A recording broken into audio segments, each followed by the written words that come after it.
শিল্পীস কুইজিনে সকলকে স্বাগত। আজকে দেখাবো ভ্যানিলা আইসক্রিম কিভাবে তৈরি করা যায় বাড়িতে খুব অল্প খরচে। প্রথমে 1 কেজি দুধ নিয়েছি, তার মধ্যে দিয়ে দিলাম 4 টেবিল স্পুন কর্নফ্লাওয়ার, 1 কাপ চিনি আর 2 টেবিল স্পুনের মতো মিল্ক পাউডার।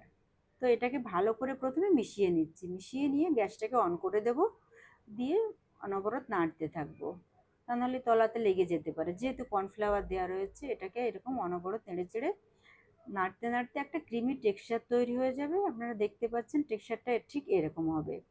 এটাকে এইভাবে এরকম পর্যায়ে আসলে আমি গ্যাসটা বন্ধ করে দিয়ে এটাকে ঠান্ডা করে নিয়ে একটা কন্টেনারে ভরে রাখবো।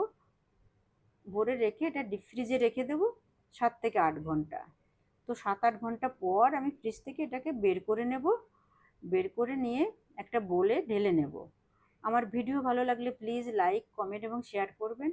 আর এইভাবে কিন্তু আপনারা বাড়িতে খুব অল্প খরচে আইসক্রিম তৈরি করে নিতে পারেন। তো আমি একটা ইলেকট্রিক বিটার দিয়ে ভালো করে বিট করে নিচ্ছি। বিট করে নিয়ে এর মধ্যে দিয়ে দেবো 1 কাপের মতো হুইপড ক্রিম। হুইপড ক্রিম দিয়ে ভালো করে বিট করে নিচ্ছি। যাদের কাছে হুইপড ক্রিম না থাকে তারা আমুলের ফ্রেশ ক্রিম দিতে পারেন, তার মধ্যে 2-3 চামচ মিল্ক পাউডার অ্যাড করে দিলে ভালো হয়। আমি ভালো করে স্প্যাচুলা দিয়ে ভালো করে চারিপাশটা নিয়ে আবারও একটুখানি বিট করে নিয়ে এর মধ্যে দিয়ে দেবো 2-4 চামচের মতো ভ্যানিলা এসেন্স। ভ্যানিলা এসেন্স দিয়ে ভালো করে মিশিয়ে নিচ্ছি। দেখতে পাচ্ছেন টেক্সচারটা কেমন হয়েছে, ক্রিমের মতো একদম। তো এটাকে আমি কন্টেনারে ভরে রাখবো। তো এইভাবে আমি কন্টেনার নিয়ে নিয়েছি একটা, নিয়ে এটাকে এর মধ্যে ভরে একটুখানি চকো চিপস দিয়ে দিচ্ছি। দিয়ে আবারও ঢেলে দিয়ে ভালো করে এইভাবে নিয়ে